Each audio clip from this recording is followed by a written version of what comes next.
Okay, folks, we want to thank you for taking the opportunity to join us on our Pima County Reentry Coalition. If you wouldn't mind, please take your name and your email and introduce yourselves in the chat. In lieu of the Executive Board, PRC is organized through a group mutually sharing responsibilities called the Hub. Committee will be designated as spokes. The wills and its spokes will carry forward the goal and purpose of the organization. If you'd like to become a Hub member, please fill out a form. And if you've got the agenda, you can see the form link on there. Or you can email Pima County Reentry Coalition at gmail.com. Okay, so just welcome you folks. We appreciate you guys coming. If you know folks that are working in the reentry field that you believe should be at the table and aren't here, please share the invites.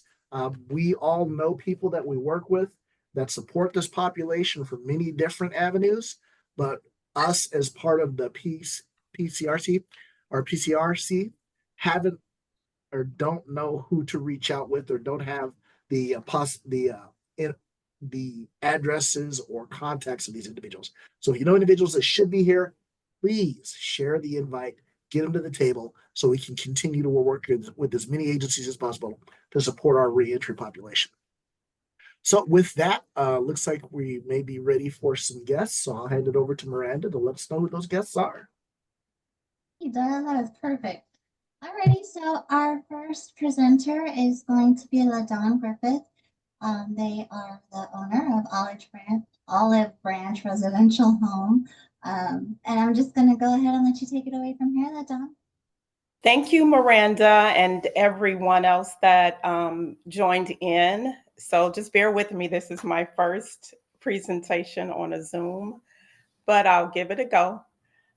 So Olive Branch Residential Homes, we have homes throughout the Valley in Maricopa, as well as in Pima County. I'm sorry, not Pima County, Pinal County, looking to expand to Pima County, the Tucson area. But what we do housing, shared living. It's an independent homes for independent individuals, as long as they are able to care for themselves and provide all of their own activities of daily living. So what we do, we provide all of the, we cover all utilities, Wi-Fi, we provide, the rooms are furnished, the entire home is furnished. Like I say, we have numerous locations throughout the Valley. We're steadily growing. My husband and myself, we own it. It's not a nonprofit. We are just wanting to help those in need. And we initially started this business after the death of my mom. She had a heart of gold. Her name was Olive. So we dedicated this business to her. We target the reentry population as well, because I also had a brother that served 15 years in federal prison. And along with him doing time, the families also suffer as well. So that was, I have a passion for that as well. So we do reentry, we do the veteran population. My husband is a veteran, I'm a registered nurse. So we have that passion to help others. So like I say, we do reentry, seniors, veterans, low income.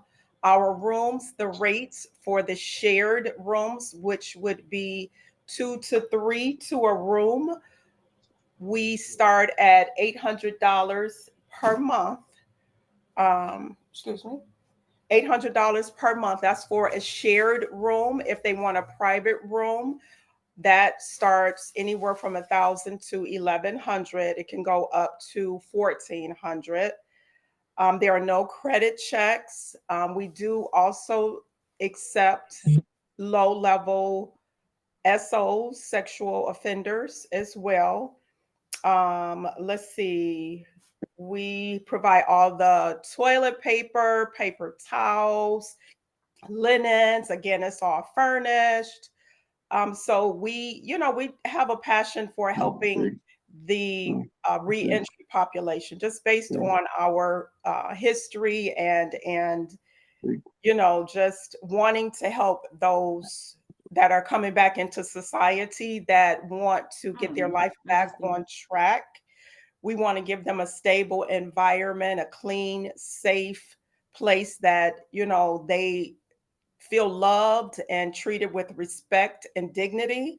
We want to help those individuals that want to get their lives back on track. So, it's no judging anybody. We just want to be here to support them and to give them a safe space to thrive. That's the first thing that they'll need is, a roof over their head so they can go out and get a job or some type of stable income. Most of the times the what they're needing is an address or somewhere to live so they can start the process of reintegrating into society. So that's basically in a nutshell what we do. It is, like I say, it's a independent living in a home. So it's not like a facility or anything. There are rules, just basic common sense rules. Make sure you keeping the place clean, no violence, no disrespecting any of the other residents that live there. If they are, a senior or they have some type of disability, we can help them to get some nursing care in the home. We can provide them resources so they can obtain employment. One thing we don't do is SMI. We don't provide housing to children, and housing for children, I'm saying. So it is for single individuals. We sometimes do accept couples as long as they're married and have been married for quite a minute. We have found that the boyfriend girlfriend thing just doesn't work out. It frequently turns into domestic violence situations. So we kind of try and stay away from that as best as we can. But yeah, that's pretty much us in a nutshell. Just, trying to provide the housing for those in need. So veterans, seniors, reentry, low income, various diverse populations, just trying to address the affordable housing crisis. So that's pretty much it. Miranda, thank you so much for inviting us. Again, I'm a little nervous, so excuse me. No, you did awesome. Thank you so much. And I love your shirt, by the way. I noticed. Thank you. Thank you. Does anyone have any questions? Were there any questions in the chat for LaDawn? I think Danny Howell has their hand raised. Go ahead, Danny. I didn't hear. Did you say you were in Tucson, or you'd like to be in Tucson, or what was your reach in Tucson? We are wanting to grow into Tucson. I have had a young lady to reach out to me that has a home already. She has 10 beds, so I will be meeting with her to get her up and running. She currently lives in Seattle. She's purchased a home in Tucson, so she has reached out to me to help with getting housing for various individuals. So we will be expanding in Tucson. And yes, we want to continue to grow there. We will be managing her home. However, Olive Branch wants to have our own organization in Tucson, and that's a part of our growth. We've done vendor fairs there in the past over at the Tucson Convention Center, where we found that there were quite a few vendors that mentioned that they need resources for housing, which, that sparked our interest to expand to Tucson. So that's something that we're looking to do in the future. I now do this full time. I resigned from my nursing position to do this full time. So we are wanting to expand. Me and my husband, we pay for everything out of pocket. We are planning to become a nonprofit 501c3 to hopefully get funding to help with the housing crisis. But for now, we're just footing the bill. We're not getting rich on it, but it's just, we do it because we have a passion for the population to help those that are reintegrating into society. So hopefully we'll be in Tucson coming very soon. Okay, and then a follow-up with you said low-level sex offenses. What's a low level for you? Non-violent, so it would be the class 1, class 2.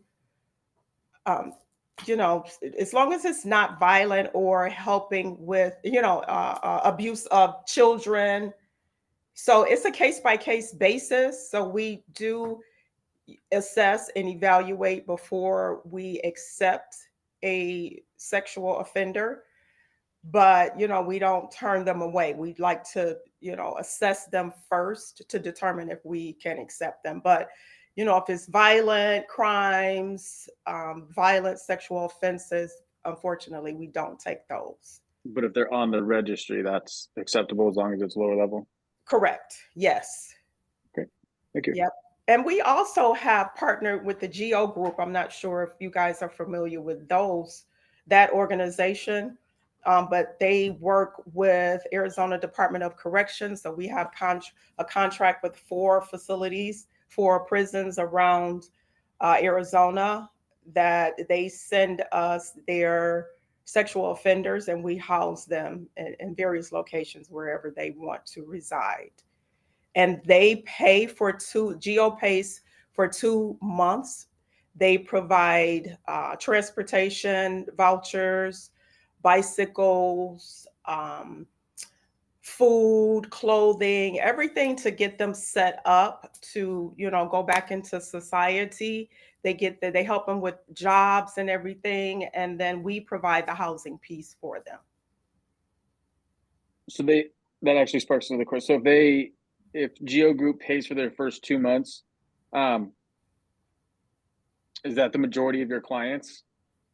No, we have various. We have veterans, we have seniors, we have people that work.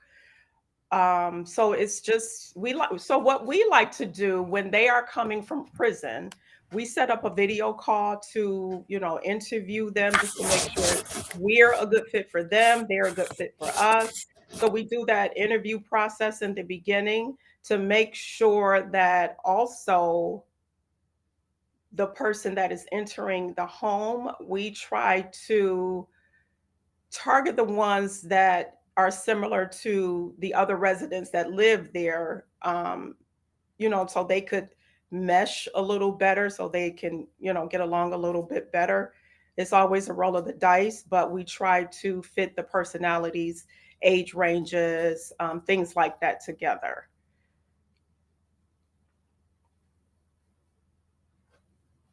Any other questions?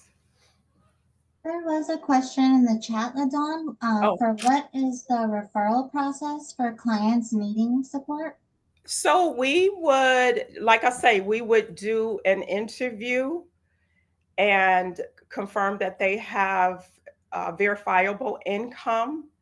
We don't do any credit checks. We just kind of base it on, our interview. And then if they come from various organizations, usually that organization will vet the individual before they send them over to us. But as far as, some housing apartments or whatever, they require 2 to 3 months income or the cost of the housing. They want to have them to have so much income, but most often these people don't have that type of income, or they may have bad credit or whatever that will prevent them from getting their own place. So, we bypass all of that. We just kind of interview them, make sure that they have funds to pay, make sure that, there is no drugs, no alcohol. So, once we evaluate them, we feel that it's a chance for them to, come back and they, have a good personality or whatever, I want to say. As long as they fit and they have the income, we would be able to house them. My husband and myself, we have our 2 homes, which one is in Casa Grande, one is in Tempe. However, we have other affiliates that we do placement for them when we don't have beds available for those that apply. So we don't like to turn people away. So if we're full, we'll find other homes that have the same model as we do, and we'll find homes in various locations for them as well, because we don't like to turn people down. If they come to us and they need housing, we're going to help them as best we can. Yep. I'm looking to see if there are any other questions. Yeah, there was a couple for you. Oh, Yeah. yeah. Sabrina, you can just go ahead and shout out. Love that. I have a quick question. For like, I'm just thinking of patients that are discharging from like our level 1 psychiatric hospitals. Some of them have like disability and social security. If they don't have, like, if they can provide proof that they have that, but they don't have the money right there, and they're supposed to get their check like in 2 weeks, how would you work payment for that? Do they need to have the money up front? Most times we want them to have money up front, but it is a case-by-case basis. We have a gentleman that is moving in with us tomorrow at our Tempe location. He won't get his money until the 3rd. He has Social Security as well. So what we do, we have an ACH where we have them to sign. It would be direct payment. When they get their Social Security check, we will debit their account at that same time. So we would prorate it.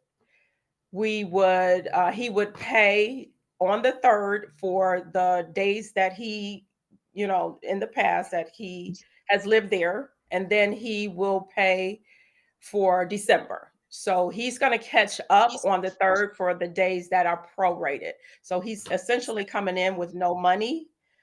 And then he'll pay on the 3rd.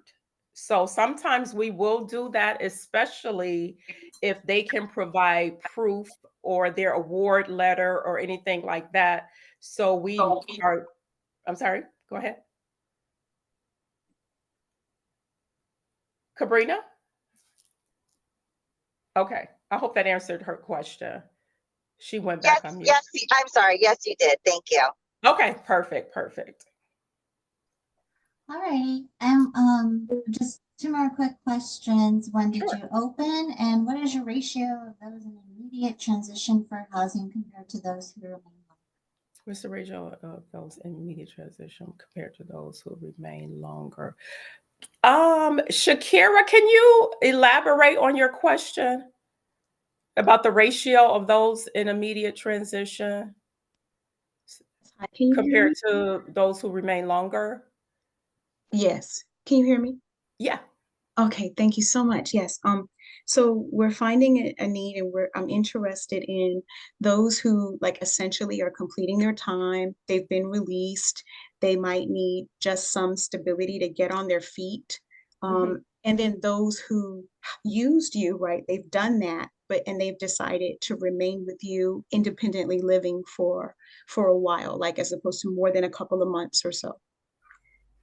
Yeah, so they can stay as long as they like. It's not like a transitional care home where they have to stay a few months.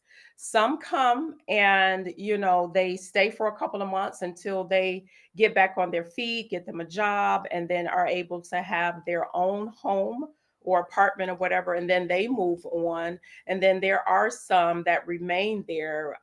They, like I say, they can stay as long as they like. And that's one good thing about it, because they, when they get out, they don't want to move all around. We do have one SO in our Casa Grande home, and he is thriving. He now works. He bought himself a Lincoln truck, and he, has his girlfriend. I mean, we're just really proud of him.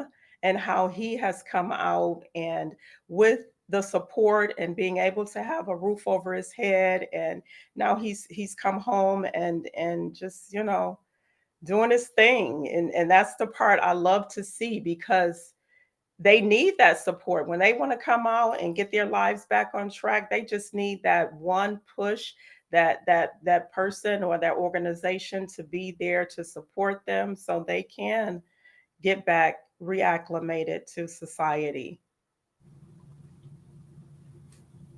Thank you so much. Such essential work. I'll be in touch. Thank you. Thank you. Alrighty, well, there's a lot of questions. I wasn't anticipating that. I kind of packed the schedule today, but thank you, LaDawn, so much. If anybody has any other questions, hold on, let me just. I put my number, that's my cell phone number. You can call me or text me, and I put my email as well as my website. It's all in the chat. And the flyers attached, so hopefully you can get some good collaborations. LaDawn did say that, you know, they want to expand here to Tucson. Yeah. So I also put the P-CHIP funding and the agenda. You know, there's like funds and stuff out there if anybody's going to do collaboration, just throwing that out there. So thank you, LaDawn, so much. I appreciate it. Thank you, Miranda. Thank you all.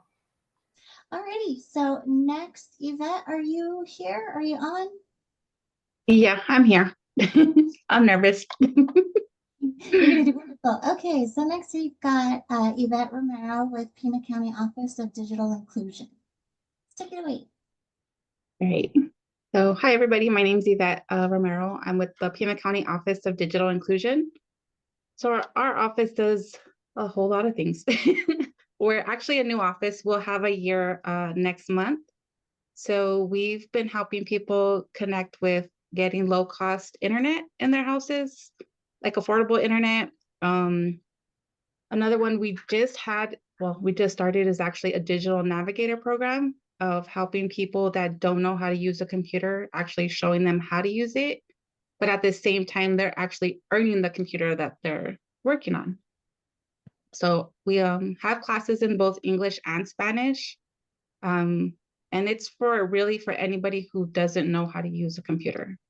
So like if they have no knowledge of even not no knowledge, but little to no knowledge of how to use a computer, that's what our office is doing. And aside from classes, we also provide one-on-one for people who need a more like step-by-step kind of thing. And then later on, we can enroll them in our classes. We've actually got a grant from Comcast. This is how we got this program started. So Comcast donated 100 computers to us to get this program going.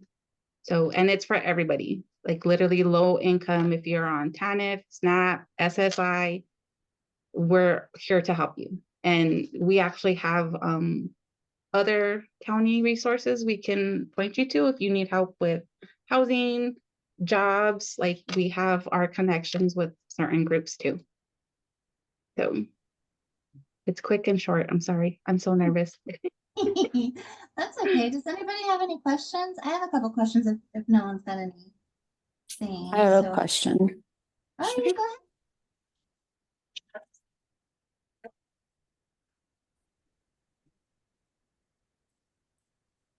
So the computers are provided. Is there an internet connection like that they cover the cost for at home? No, but we can actually help them get it. Like if you have a kid at home, they still have a program where you qualify for that, where you pay $10 a month. We have hotspots all over. I mean, I know the library does like loan hotspots out for them. That's another one. And if you're like a senior, there are certain companies too that will give you a discount as well. I think it's like $30, depending what service you would need in your area. We'll have to look it up and go from there. Awesome, thank you. You're welcome. How many people have gone through so far in the past year, and how many computers have you given away or have we actually just started this. Our first class was in October.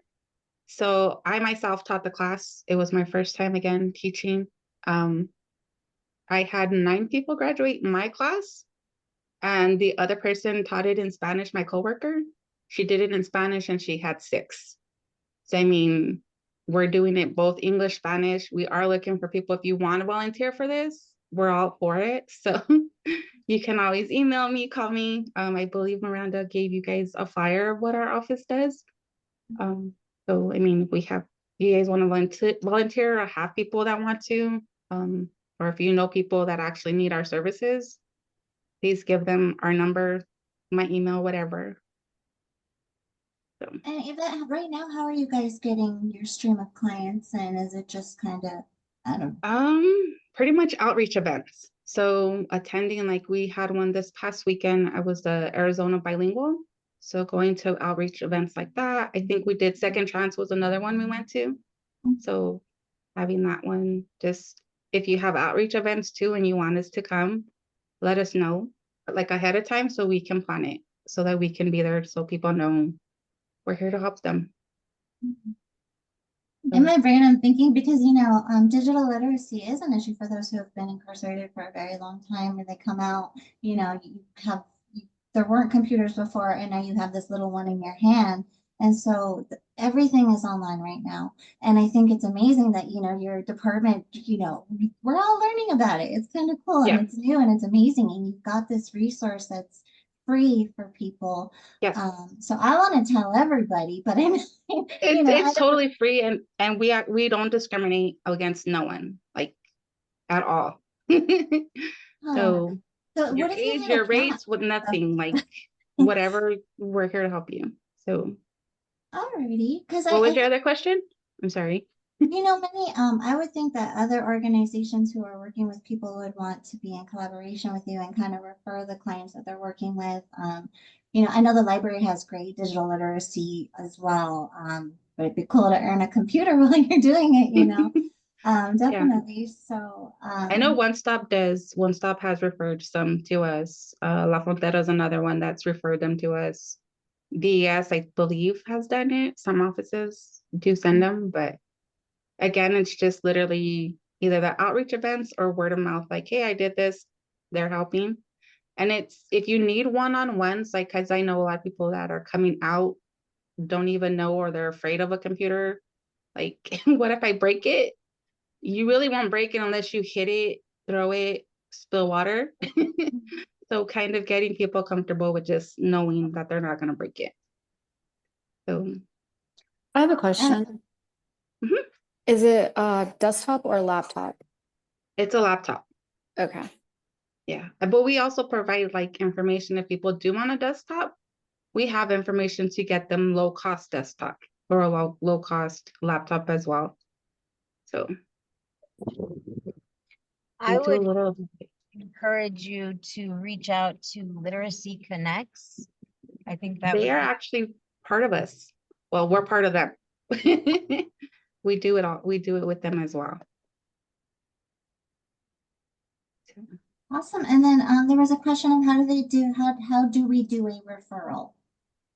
So you can just give them my name of my number.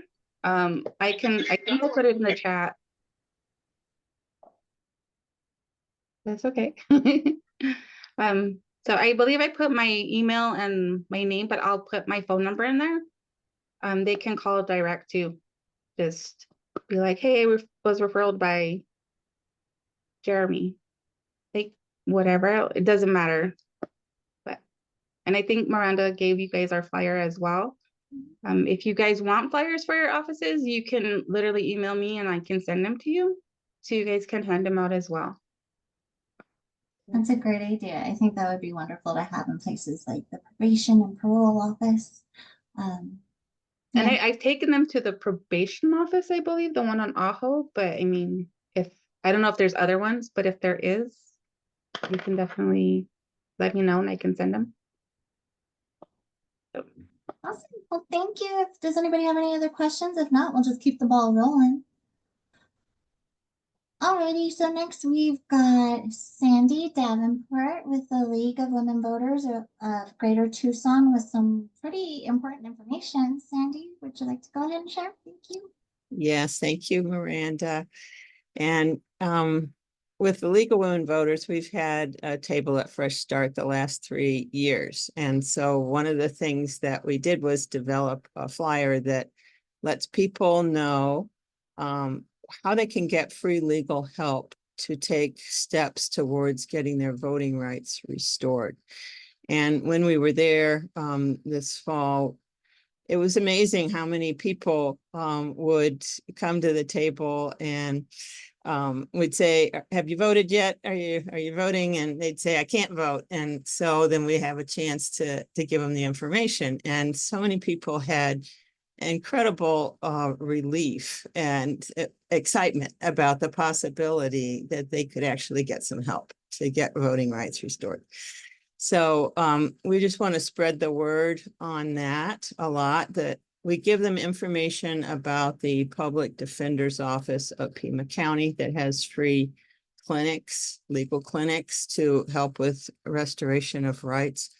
And on the flyer that Miranda sent you, there is an update that's needed on the website for that, those free legal clinics with the Public Defender's Office. And so I put that in the chat. But when we get that updated on the flyer, I'll send it to Miranda and ask if you could forward it to the group at that point. But it's just over 200,000 people that are citizens in Arizona cannot vote due to past felony convictions. And of that number, over 100,000 have already completed all their sentence requirements, prison, probation, and all their sentencing requirements, but they still haven't gotten their rights back. So, for a lot of people, they just don't know how to get those back, or the obstacles in Arizona can be pretty complicated in terms of the steps they have to go through and potentially go before court, and the judge can deny their rights. So it's good to work with the legal assistance.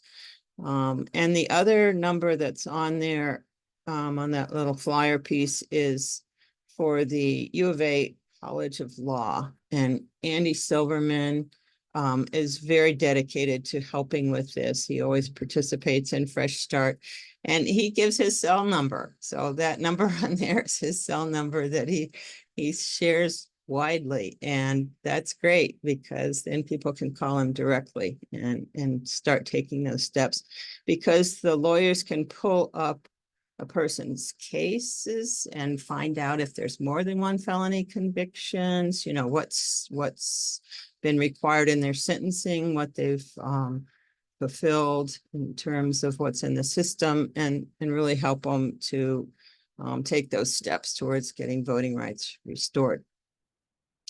So that's one piece. And, the League of Women Voters wants all citizens that are eligible to be able to vote, and wants more people to get eligible by getting this kind of help so that they can vote. And, with my other hat with NAACP, with the Criminal Justice Committee, we are proposing state legislation this year that is to restore voting rights automatically for everyone that completes their sentence requirements after felony conviction.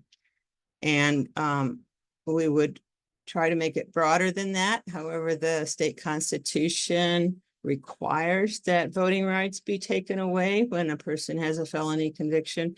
And so we are doing as much as is possible without changing the Constitution, which we don't have the ability to do right now. But we have a lead sponsor on that legislation, and that's Representative Alma Hernandez. And we also have another piece of legislation, again, through the NAACP Criminal Justice Committee, and that is about bail reform. And I've talked about that on this with this group in the past, but we are trying to remove bail for all misdemeanors. And there are some other qualifications about allowing judges to not let people that have been proved to be very violent, to not let them buy their way out through a bail system.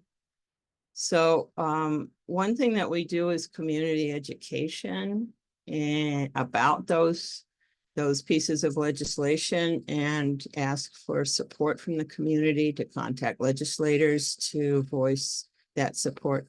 So my email is in the chat. And if you're with an organization where you would like a Zoom presentation from myself and usually our branch president, Cherie Meeks, we share those presentations with PowerPoints and information, then email me and let me know that you would like that kind of presentation. There's no cost, and we'd be happy to set that up. So any questions? Danny, I see you have a question. Not necessarily a question. Great job. I love what you guys do. I just wanted to give kind of a heads up to, with the voting rights, that one's a very simple one that if somebody just, and I get it, going through a lawyer is great to have that extra support. It's been my experience that even if you just submit that motion for your gun rights, your gun rights, your fingerprint clearance, and your voting rights, that the voting rights often get approved pretty quickly. The others might get denied. So I would encourage people to just, I think it was $3 or $5 to submit that motion. And you might be surprised, they might just get it right away. So I would encourage people to send their participants that route as well. Yeah, good idea, because asking the court if they can have rights restored, then the court makes the decision and looks at their records. And some people don't know that they have multiple felonies, and some people don't know that they've got still requirements for paying fees and restitution, et cetera. So that's why we encourage people to get some legal advice, to just double check, whatever they might need in order to get those rights restored. But the courts definitely have the decision. So if they go direct to the court and the court said yes, then they got the paperwork. One of the things we're going to do on the, if that legislation passes about restoring voting rights, is make it retroactive to people that in the past have had them taken away but have completed their sentences, and also require that when they're discharged from prison or probation, that they're given written proof that they have the right to vote, as well as a voter registration form and a stamp mailing envelope. But we'll see if it can go through. If these things don't go through the legislature, we are continuing the community education and building support so that hopefully they will succeed over time. Any other questions? I think, now with however you stood on the aisle with the election and politics kind of going in whatever direction it's going to go in, it's really important for advocacy and the work that we're doing, because we speak up for the voices that can't be heard. And there's a lot of voices that can't be heard. And so, Sandy, is there if there's any, there's a ton of coalitions and committees for everything. And I know nobody wants to go to an extra one, but if there's important ones, things you want to be sharing, you're welcome to share it with me. I'll send it along with everyone. Can I just add one other thing on that note? You're talking about effects of the election, et cetera. And this is not with either organization. This is just information that I have. And that is, in asking an immigration law attorney about what could be helpful to people that are fearing the threat of mass deportation. One recommendation that came through very, very strongly is called the Florence Project, and they have a Tucson office, et cetera. But they are able to help with some pro bono legal assistance, advocacy, social support, et cetera. So just to you just look that up. You'll be able to find some information that can help on that issue. Thank you, Sandy. That's incredibly helpful. And that's why I love these meetings. You know, that's how we find out there's organizations doing work out there that we didn't know before. So thank you so much. I appreciate you. And as soon as you get that flyer, I'll send out the ones with the right website address. Thanks. I appreciate it. Alrighty, so next we have Jeremy Carroll with Life Recovery Homes. Our Damian Long is also here, I believe, with Life Recovery Homes. I wasn't sure which one of you would be presenting. I might have been wrong. There we go. How are we doing? Can you guys hear me? Yes, we can. Thank you so much. All right. Thank you for having me. This is pretty big deal. This is our first one of these, and so we'll jump right into it. So we are the two of us, Life Recovery Homes LLC, and what Life Recovery Homes is and what we were started from was a vision to see a better way of doing aftercare in this sober living space that exists in Tucson, Arizona, and abroad. And when we came into this business, we both come from backgrounds of addiction and recovery, and behavioral health services, and we just working in the space. And we saw that there's a need for sustainable aftercare. And so we really positioned ourselves to be that sustainable aftercare in the space. And another thing that makes us unique is that we are faith-based. And so we are faith-based aftercare listed as sober living on, and we're also fully AZDHS licensed as well. And our facility is up to code with all of that. And so we came into the space fully licensed and ready to present ourselves in a category of necessarily not just sober living, but whole life application living. And what that is we're creating a space for the whole life of the man or woman in the future when we have other facilities. And that's going to deal with the financial, the spiritual, the emotional, the physical, and the relationships, which is the community aspect. And so we address the whole individual and not just the symptom of the problem. We address the root of the cause of those life-controlling issues. Addiction is just one component to what we do. We deal with anybody that wants to come into our home that is struggling from the recovery or part of the recovery of life.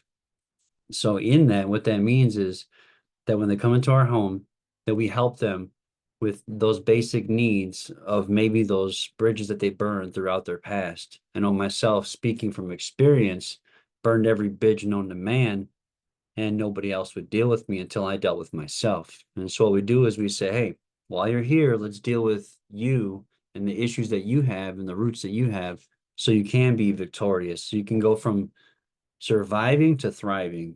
And that's really what we stand on, is those core principles. And so during that process, we address those whole roots of the individual.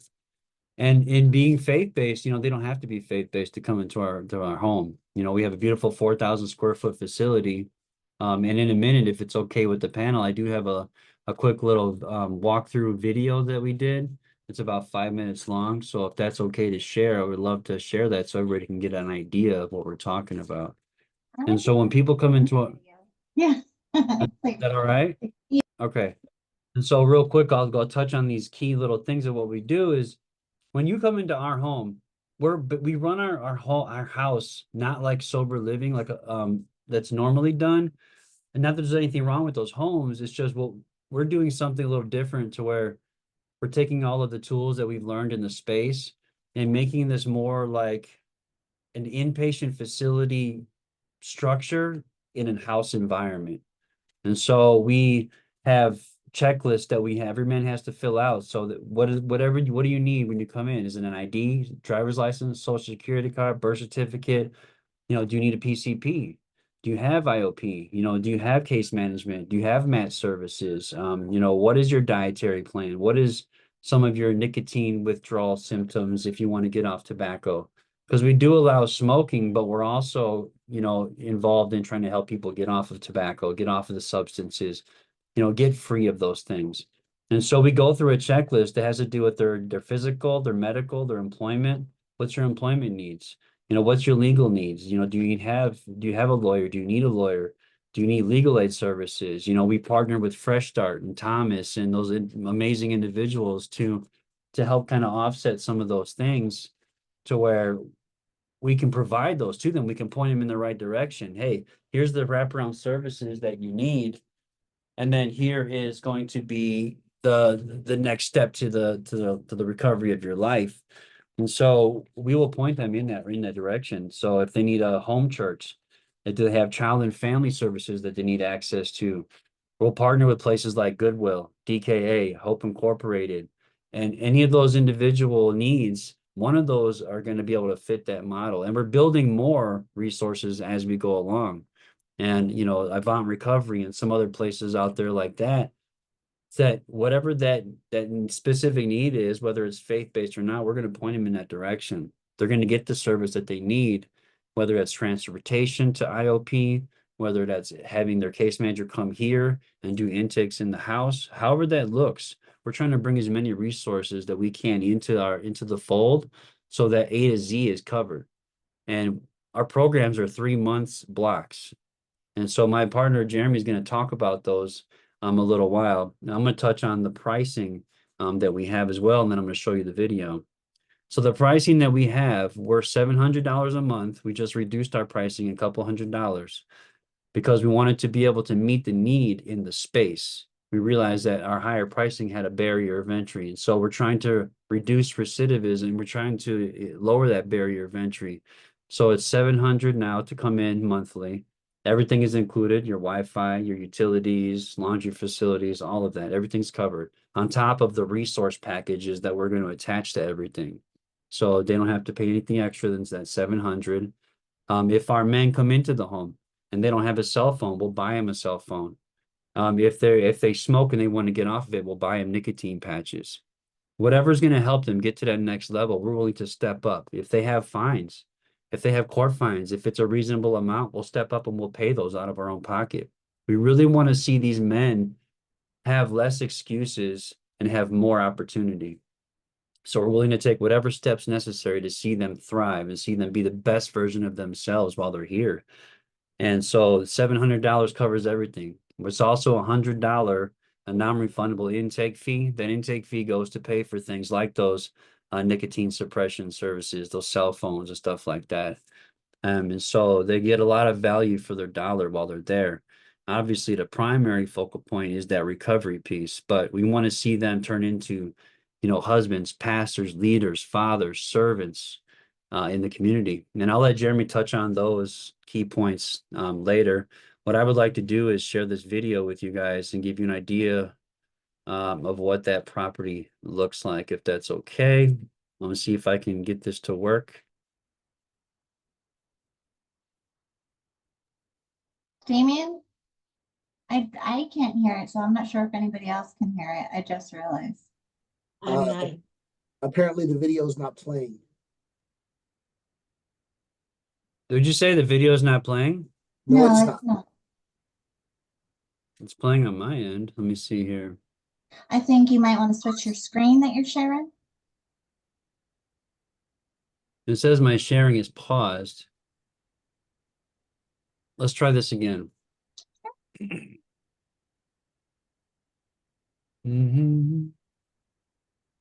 the meantime, there was a question, if you can share your contact info, and yeah, it's in the flyer, and I'm sure, I believe it'll also be in the chat. And then we had a question, if you guys take those on MAP services or medical marijuana. So we don't do anything with marijuana. So we believe in total sobriety in our home. And so the MAT is no marijuana, no drugs, no alcohol. It's a zero tolerance policy in our home. And the MAT services have to be done off site because we're dealing with AZDHS, and so we're not equipped or licensed to handle on-site MAT services distribution. So we do send them off site, and we do encourage them to taper off those services also in a timely manner as best as possible. And so that's just something that we are doing as far as that goes with we understand the medical marijuana, it has its, the legalities, but we just choose to not do that here.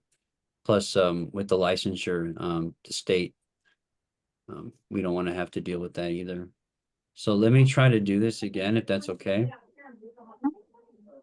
All right, so I'm gonna see why this didn't work.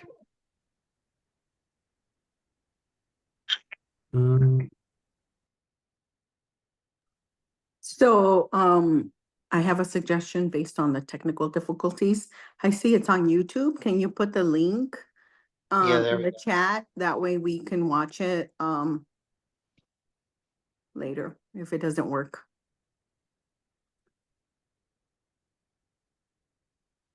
So, can you guys hear me? Yes, Can you hear me now? yes. Okay, awesome. So while he's sharing that link, I am Jeremy Carroll. I'm the other co-founder and vice president with Life Recovery Homes. And the other piece that we were just going to share before opening up with questions is, you know, along with what Damien has shared, one of the things that we have seen is that starting to set long-term goals can be a lot of challenge for those coming through recovery, through life in general, and also coming through the reentry. So what we've done is we've set up our program, our housing, where they do 3-month contracts at a time. There's no end to how long they can stay there, but we've specifically set up for phases in our house. So the first 3 months they're there, that's our phase 1. We call that our planting phase, where we're beginning to plant seeds of trust, plant seeds of hope. So that first 3 months is them coming in and really just getting acclimated in the house, getting the services they need, getting those things in place to get them to start to have a hope in succeeding. So then the second phase, when they're done with that, while they're there, we're doing kind of weekly check-ins as well. Once a month, there is a sit down with the house manager where they go over their goals, objectives, see how they're doing. And then at the end of the 3 months, we sit down and we go into really looking at, you know, how are they meeting their requirements in the house? Are there areas that they need to improve in? How are they doing? And their, you know, the 5 keys that we look at, their financial, their emotional, spiritual, physical, and then communication, community. If they are in agreement, then we go into the next 3 months, we sign a second contract where for that months 4 through 6, we're now looking at starting to use harm reduction with positive reinforcement incentives, where we are starting to look at coming off of quitting the, you know, whether it be cigarettes, whether it be healthier eating, whether that be tapering off of Suboxone. So that next 3 months where we're looking at starting to really tackle some of the areas that they have been wanting to maybe grow in and have lacked the ability or the resources or healthy community around them. At the end of the 4 to 6 months, if they're interested, we call that 4 to 6 months. That is our pruning phase. So it's kind of like a, you know, we look at like a plant, right? We're planting, then we're pruning, removing the things that are not healthy in their life. And then when we get into the next 3 months, that's another contract where we say, okay, we want to look at the next month, 6 through 9. If they stay for 6 to 9, that's the kind of exit time where we're looking at the things that they've been learning in the house. Like, how are you going to apply that in the community? How are you going to strategize that to be useful for when you leave the house? And then an option, if they decide that they want, they can stay for months 10 through 12. And that's where we look at our leadership. That months, so 6 through 9 is our, where we call it the harvest, where we're getting the fruit of what they've been going through. And then that 9 through 12 is where they're regerminating, they're giving back, they're learning leadership. We like to promote within, so they can be looking at moving into a house manager position or running their own house. Or they could be looking at being a leader in their home, in the community. So that's our community where we look at leadership skills, training. And then if they stay longer than a year, that's fine, as long as they're continuing to be healthy and active in the home and working on their stuff. So that's kind of our program. It can go anywhere from 3 months to a year or longer as needed. Awesome. Does anybody have any questions? Looking at the chat. Danny? Hello, hello. So as you guys know, I've been in this field for some time. So some questions that I feel people may have that aren't asking. How many houses? How many Yeah. beds do you have? Awesome. Start with those. Yeah, so right now, we just opened our first house this year. So we have our first home and right now it's 4 men. And we have right now up to 12 beds. 3 are occupied, so we can, house up to 12, and that's also with the house manager. So 13 altogether, 12, 3 bathroom. And like, Damien said, it's almost a 4,000 square foot. It's over off of, Wilmot and Golf Links is the area around the bus line. Okay, and then working with this population, it's all about direction, not perfection. So what do you guys do in cases of relapse? If somebody gets discharged, what steps do they have to go to be reaccepted, or is that something you guys consider? Yeah, so when it comes to that, it depends, kind of on what happens. So if they break some of the violations in the house where they need to maybe take a time. So we use peer support in our house where we're working on conflict resolution. So we try to keep them in the house as much as possible. If they need to step out of the house and take a 24 to 48 hours, we will look at somewhere that they may be able to transition to temporarily while they take the time to make sure they're safe, the house is safe, and then come back and seeing if, coming back in would be a good fit for them in the home. If it's a relapse, then we will, if it's a mental breakdown, we had a guy that needed to go to CRC. We'll take him to CRC. When they discharge from the CRC, then we're looking at, where is the best level of care for them? Was it that they just need some medications and they can come back in? Or was this more of a concern with safety where we need to look at a different level of care? If it's relapse, we'll take them to a CBI or somewhere.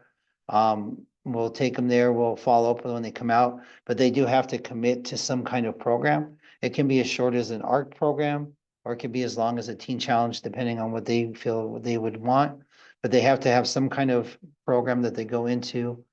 Because we are next step kind of in process, we're not taking people necessarily fresh out of, day one of coming out of a CBI. So we do want them to come through some kind of program where they come back into the house. And we'll follow up with them while they're going through those steps.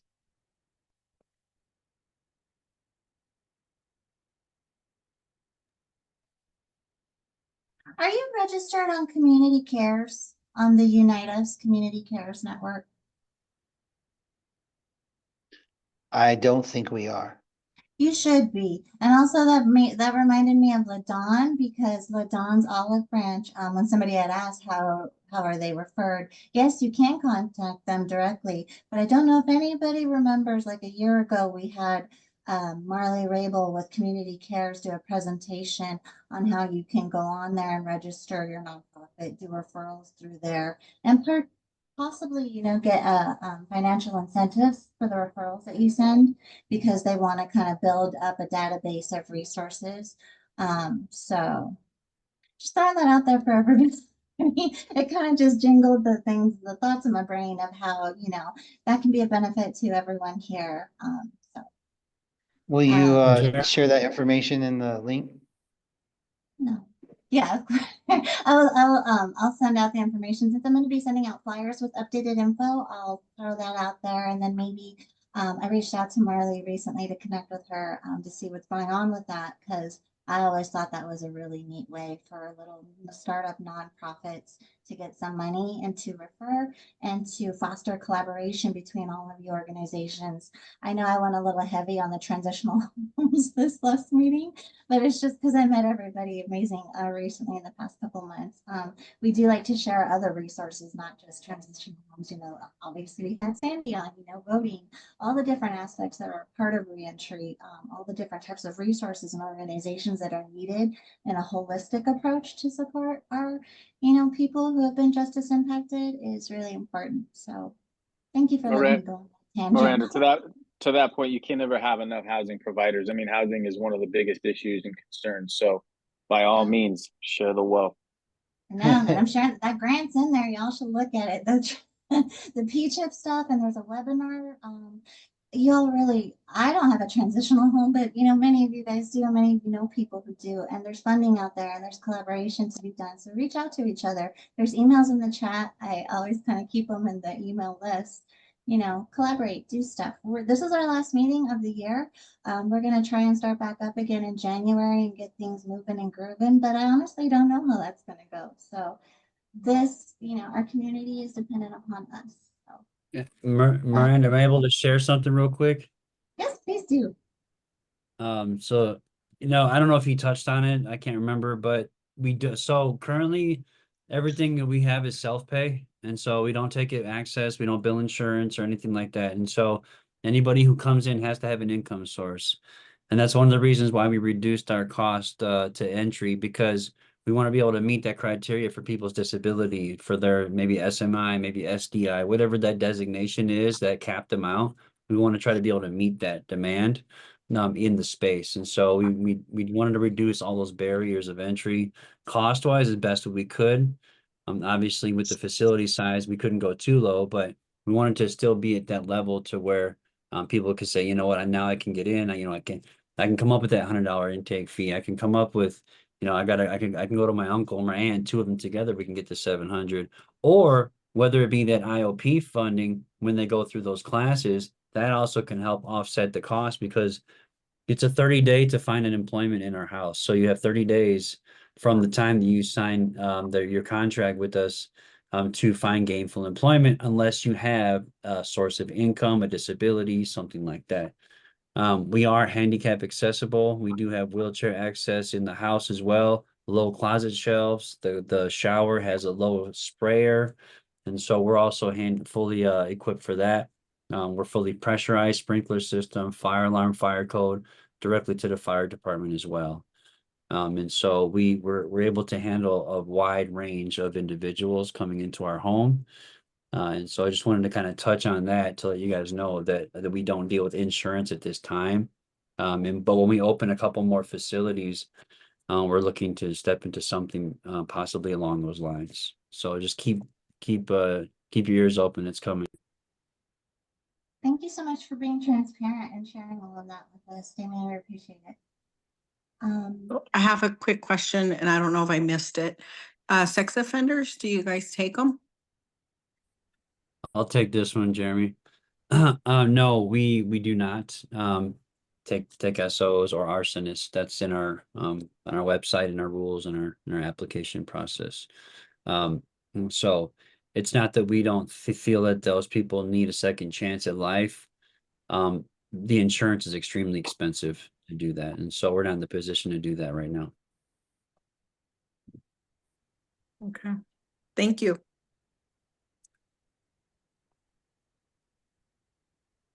Alrighty, if we don't have any other questions, Adeseli, is there, I don't know, I've already yelled about the P-CHIP thing and make everybody go look at it. That's all I got. Anybody have any announcements, any news, anything coming up? I do. Whoops. Please I'm not help. in my space. I'm in someone else's space today. Can you hear me? Yeah, we can see it too. Happy Nice. hump day, everybody.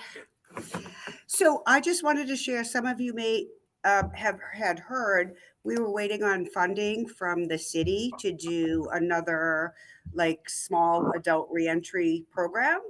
And so we just got word that we got it. So we're working out some of the details and numbers now. And we'll probably be announcing, I don't know, some of you attended like info sessions we did with the last group. We're going to be doing that same stuff. So I just wanted to put that out there. Maybe starting in December, we'll send that information out and going to start recruiting. A big piece of it is that work experience component, but we will do some trainings and some other stuff up front. And I'm guessing last time we worked with 30 individuals, it might be anywhere from like 30 to 40, but we have a little bit more time. So Yeah, we're really excited.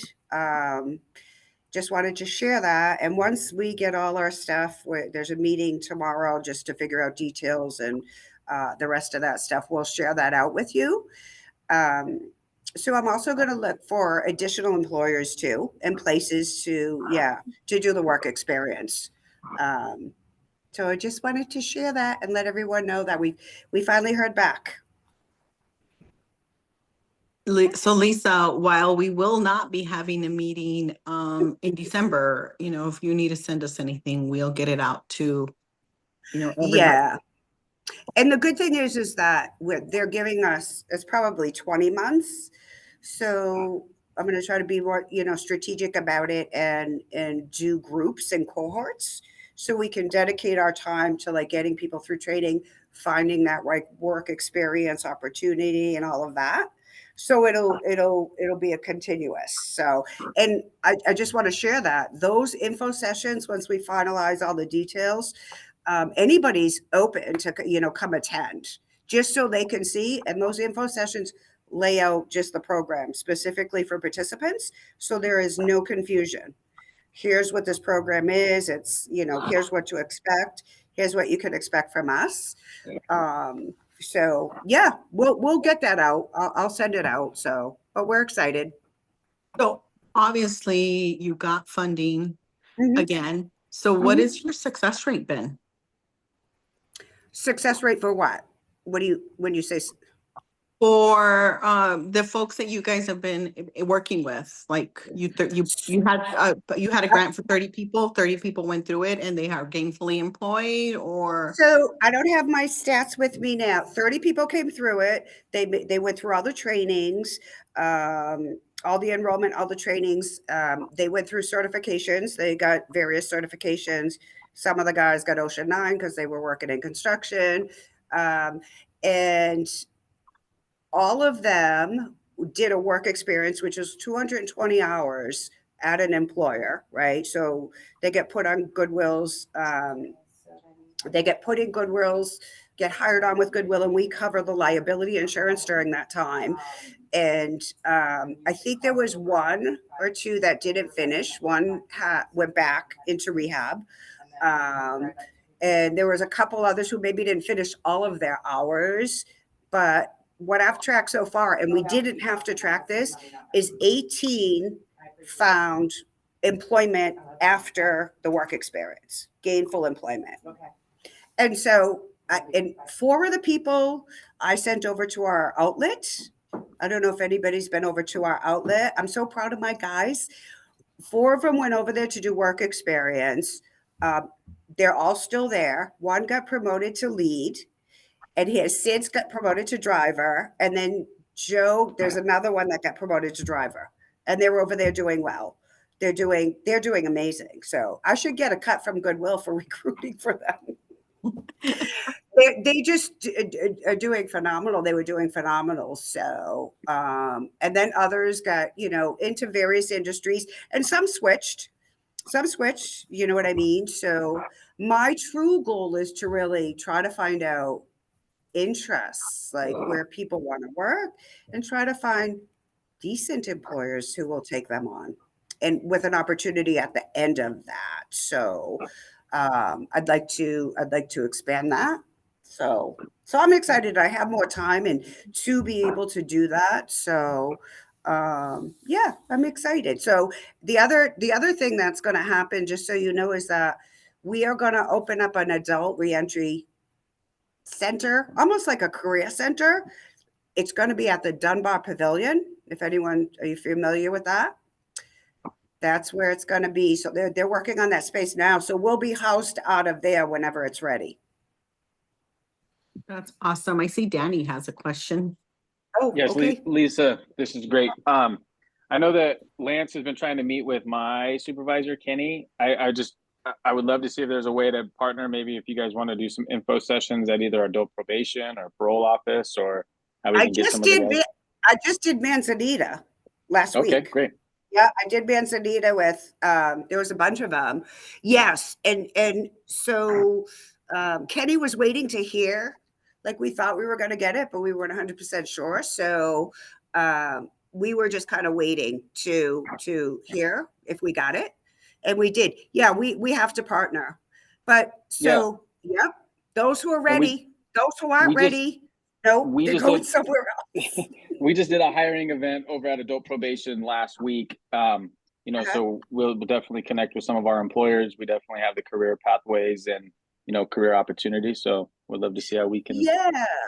And Danny, share the load. if you want, I have I had sent it out. I think I saw Doyle on here because I talked to Doyle about that for like maybe potential peer support. I have our Goodwill, the contract, the WEX contract that states that they get put on our insurance. I have the handbook. I have like a job description, all of that. Like if someone thinks they're interested as an employer, I'm sending that out.